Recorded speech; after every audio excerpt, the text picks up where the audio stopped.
नमस्कार दोस्तों, मैं महेंद्र मिश्रा आपका अपने YouTube चैनल पर स्वागत करता हूं। जैसा कि पिछले कक्षा में हम लोग भौतिक जगत, विज्ञान की परिभाषा, भौतिक विज्ञान के बारे में अध्ययन कर चुके हैं। आज हम लोग भौतिकी के कार्यक्षेत्र और रोमांच की बात करेंगे। भौतिकी के कार्य क्षेत्र को मूल रूप से दो भागों में बांटा गया है, जिसमें से पहला माइक्रोस्कोपिक यानी स्थूल, जिसके अंतर्गत mechanics, thermodynamics, oscillation and wave, optics, electrodynamics, sound और मॉडर्न फिजिक्स इत्यादि का अध्ययन किया जाता है। भौतिक विज्ञान के दूसरे कार्यक्षेत्र के अंतर्गत सूक्ष्म यानी माइक्रोस्कोपिक भौतिकी का अध्ययन किया जाता है, जिसके अंतर्गत मॉलिक्यूलर फिजिक्स, एटॉमिक फिजिक्स और न्यूक्लियर फिजिक्स का अध्ययन किया जाता है।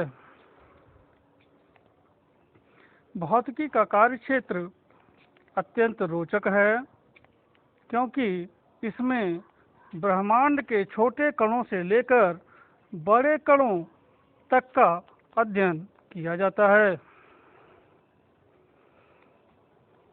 याद रखने की बात यह है कि माइक्रोस्कोपिक फिजिक्स यानी स्थूल भौतिकी का अध्ययन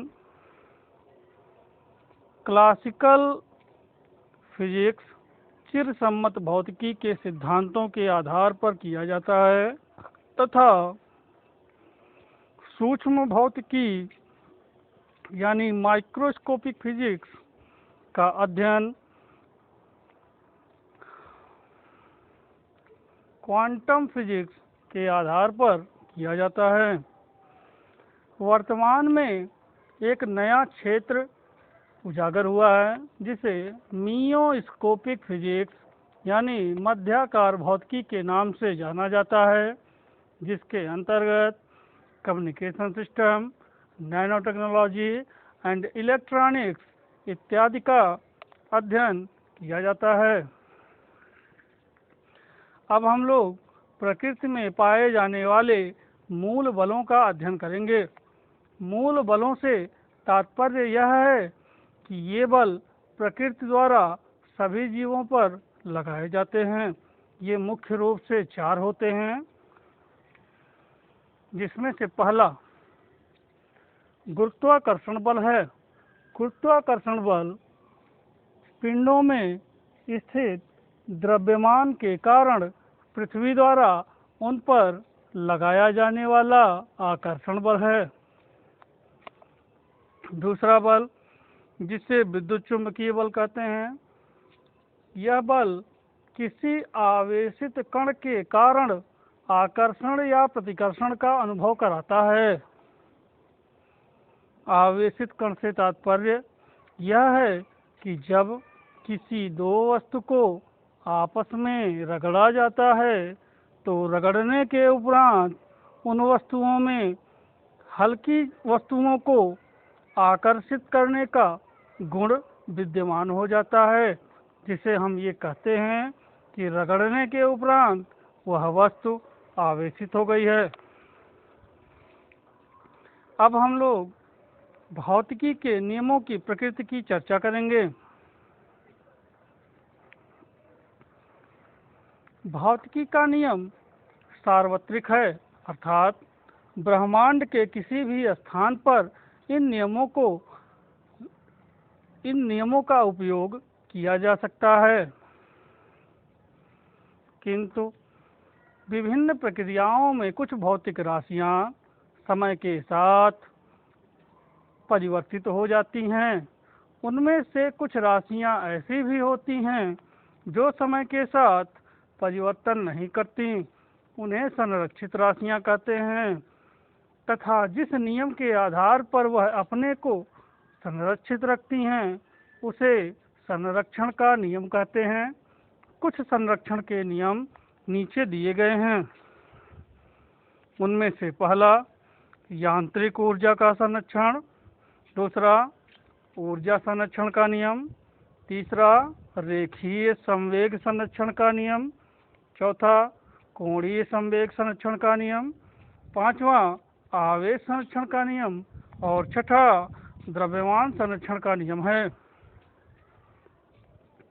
अब हम लोग भौतिकी, प्रौद्योगिकी एवं समाज का अध्ययन करेंगे, अर्थात भौतिकी ने समाज के हित में क्या क्या योगदान दिए हैं उनका अध्ययन करना है। इस विषय में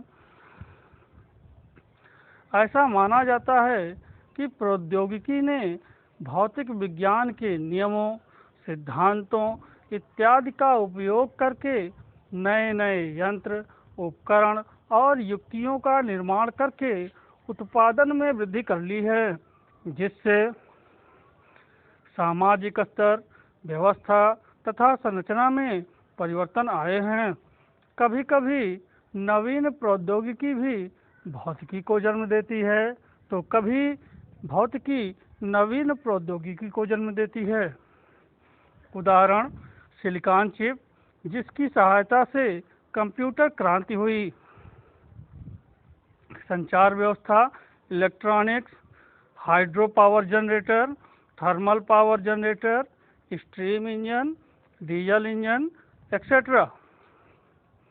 इस प्रकार भौतिकी एवं प्रौद्योगिकी एक दूसरे से मिलकर समाज को एक नया रूप देने में, एक नई दिशा देने में, सुखी और समृद्ध बनाने में अपना महत्वपूर्ण योगदान दे रहे हैं, जिससे समाज निरंतर आगे की ओर प्रवृत्त हो रहा है। किंतु यदि इन शक्तियों का दुरुपयोग किया गया तो हिरोशिमा और नागासाकी जैसी विनाशकारी घटनाएं भी संभव हैं।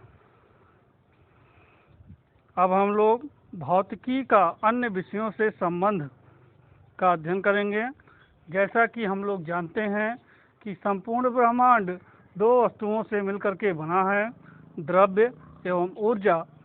क्योंकि इन दोनों का ही अध्ययन भौतिकी में किया जाता है, इसीलिए इस विज्ञान को मूलभूत विज्ञान के नाम से भी जाना जाता है। भौतिकी का अन्य विषयों से घनिष्ठ संबंध है, जो निम्नलिखित है।